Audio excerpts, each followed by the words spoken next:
You guys, we're going to have a pictures, which we'll do at the end, so you guys can kill the lights and zoom in on them, so you don't have to worry about that. Pictures will include the Wawa, picture of the defendant, and just a patch or two. Again, we're not going to talk anything specific except the age and the gender of the victim for you, just for the news, for respect to the family. So if you guys let me know if we're ready, and we will begin. Ready?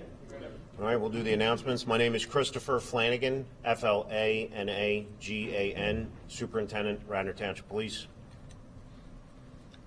Good morning. My name is Kathleen Copeland. I'm the District Attorney of Delaware County, Katayouncopland. Lieutenant Sean, Shawn, Dietrich, Dietrich. Last evening, at approximately 20-21 hours, a Radnor Township police officer was flagged down while driving her patrol vehicle on Sugartown Road. That's in the area of the Wawa, 151 Sugartown Road, Wayne, PA, Radnor Township, Delaware County. The witness stated that there possibly was a shooting inside the Wawa. As the officer alerted other police units and pulled into the parking lot, seconds later, the Radnor police received 911 communications of a shooting inside the Wawa. As officers immediately entered, they located witnesses and, most importantly, a female victim, 37 years of age, who was shot multiple times inside the store. The police then secured the perimeter, began to take care of all of the witnesses. There were no other injuries on site.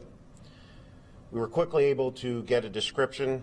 Who is now known as the defendant, was described as a white male wearing dark clothing, carrying a rifle. That subject did display a rifle, and there was multiple witnesses and video collected on the scene. The investigation quickly determined that it was a Brian Kennedy who lives in Sugartown Road, off of Sugartown Road in the Wayne section of Tredyffrin Township. Following that, a BOLO, be on the lookout, was sent out to the 5-county region. Police departments from Tredyffrin, Haverford, and Easttown, and the Pennsylvania State Police assisted us. Most importantly, the Delaware County District Attorney's CID Division, DA Copeland's office, and obviously the Radnor detectives began processing the scene and looking for the subject. Shortly thereafter, we were able to locate the person in Glen Mills, Pennsylvania, in the Thornbury Park area. Pennsylvania police, state police, were able to take him into custody, and he was transported immediately to a local ER for evaluation. Subject is still at the ER under evaluation. Brian Kennedy is expected to be released shortly and brought to the Radnor Police Station for processing. The firearm was retrieved. It is known as a DTI AR-15 type rifle. One of the keynotes is, first of all, our hearts go out to the family and the loss. This affected a lot of people in our community. Secondly, the Radnor Township and Tredyffrin Township residents need to know this incident is contained, the defendant is in custody, and they are safe. There's some significant charging and a very important process, which I'll turn over to the district attorney. Thank you. Thank you, Superintendent. The defendant has been charged with criminal homicide, murder in the first degree, murder in the third degree, and other related charges. With an Armalite 15, he brutally murdered the mother of his child in a public place in cold blood, placing numerous others at risk. He then cowardly fled the area. It is only because of the incredible work and teamwork that shown by each one of those law enforcement agencies, Radnor Police Department, law enforcement authorities in Chester County, the Pennsylvania State Police, and our own detectives, that we were able to apprehend this defendant so very quickly and solve this crime. This is a classic case of what can happen in situations regarding domestic abuse and violence and the use of firearms. As the superintendent indicated, our hearts go out to the family. There is now a child who is motherless and fatherless. Any questions? Why was he taken to the hospital? Did the woman who was killed, the mother of his child, did she have some kind of protection from abuse order or restraining order against him?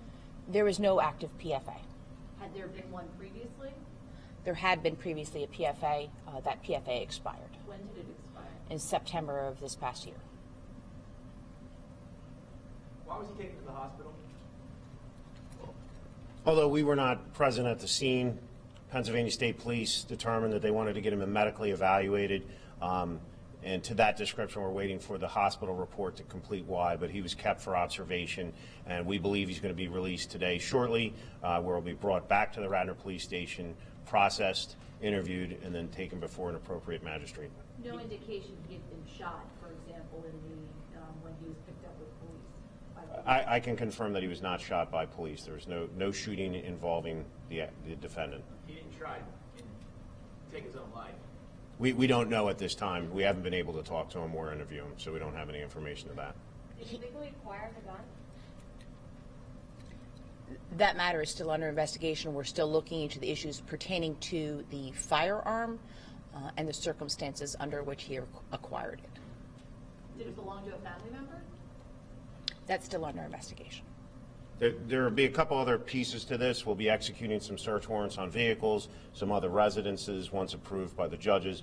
So there's several steps that will occur. Obviously, the priority was dealing with the immediate scene, community safety, and establishing control of the defendant. And then we will move systematically through those last steps with a teamwork approach of the detective agencies to determine the full outcome and circumstances of this situation. How many shots were fired?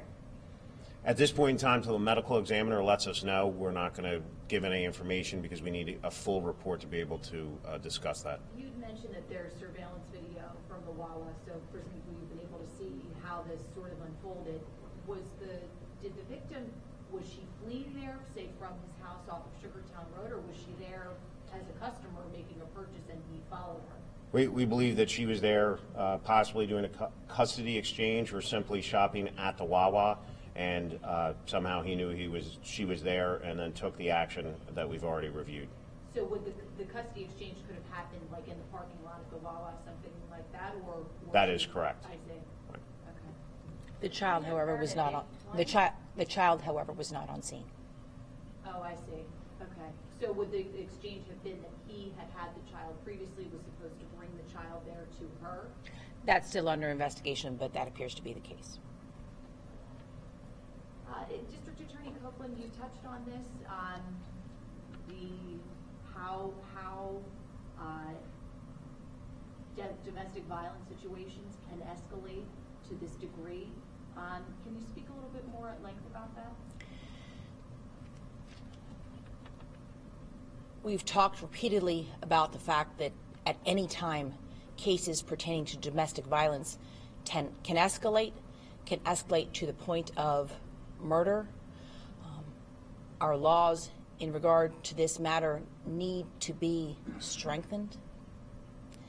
A young woman lost her life at the hands of another, and brutally so. It is victims like this that we must protect. And also, if you can, District Attorney Copeland, so she had a protection from abuse order, not currently, but previously. How effective are protection from abuse orders? The protection from abuse order that she had was not renewed. She did not seek to renew it. The issue is that does it stop an individual from killing you? It doesn't. Because if somebody wants to get a gun, legally or illegally, unfortunately, that's always going to be an option for them.